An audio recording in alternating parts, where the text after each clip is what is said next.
না, কোনো আইনি সুযোগ নেই, নির্বাচন পিছনে কোনো আইনি সুযোগ নেই। বাছাইয়ের পরে এবং প্রতীক বরাদ্দের পরে যদি সেটা হতো, সেই ক্ষেত্রে আইনগত জটিলতার কারণে স্থগিত হতো।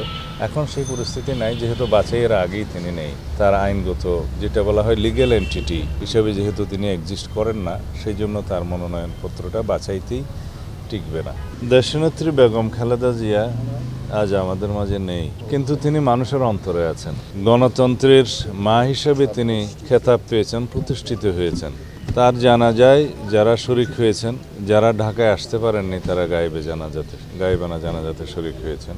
সারা পৃথিবীর মানুষ দেখেছে, পৃথিবীর সর্ববৃহৎ জানাজা এইটা প্রতিষ্ঠিত হয়েছে। কত মানুষ জানাজায় শরিক হয়েছেন তার কোনো সীমারেখা নাই, পরিসংখ্যান নাই। ভবিষ্যতে হয়তো অনুমান নির্ভর একটা তথ্য দেয়া যেতে পারে।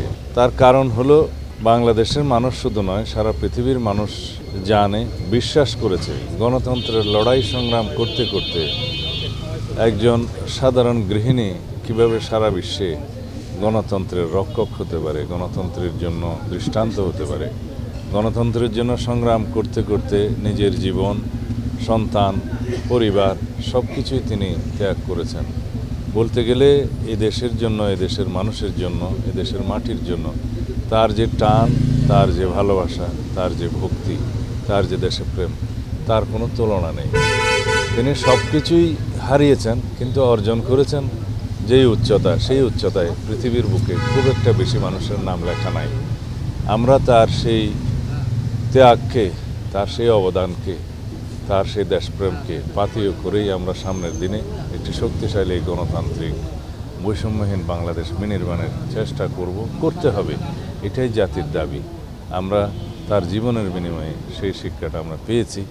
আমরা সেভাবেই দেখি, তিনি বিএনপির নেত্রী নন, তিনি বাংলাদেশের নেত্রী নন, তিনি সারা বিশ্বের গণতান্ত্রিক কামী মানুষের নেত্রী হিসেবে নিজেকে প্রতিষ্ঠিত করেছেন।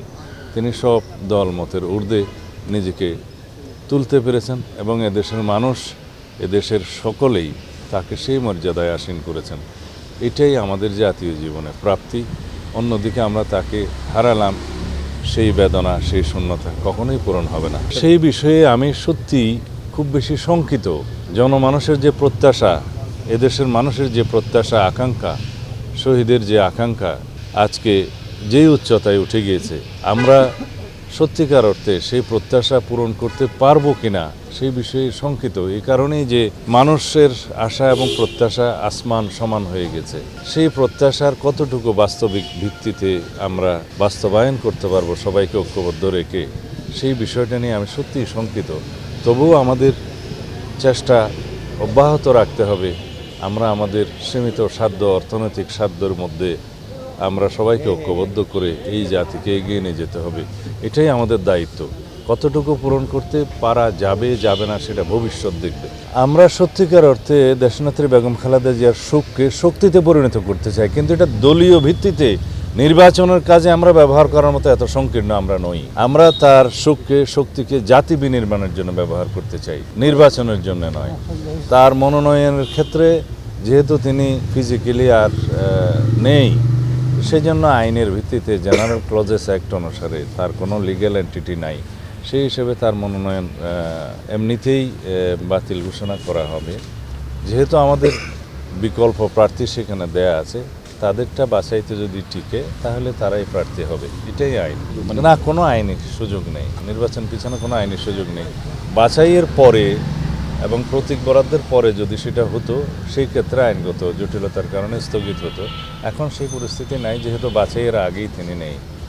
তার আইনগত যেটা বলা হয় লিগ্যাল এন্টিটি হিসেবে যেহেতু তিনি এক্সিস্ট করেন না, সেই জন্য তার মনোনয়নপত্রটা বাছাইতেই টিকবে না। সেই ক্ষেত্রে বিকল্প যে প্রার্থী দেওয়া হয়েছে, তাদেরটা যদি বাছাইতে টিকে তারাই প্রার্থী। আমাদের নেতা জনাব তারেক রহমান একজন রাজনৈতিক ব্যক্তিত্ব, তাকে শক্ত মনোবলের অধিকারী হতেই হবে, তার কোনো বিকল্প নেই। যত সুখী হোক, জাতির স্বার্থে তাকে শক্ত থাকতে হবে।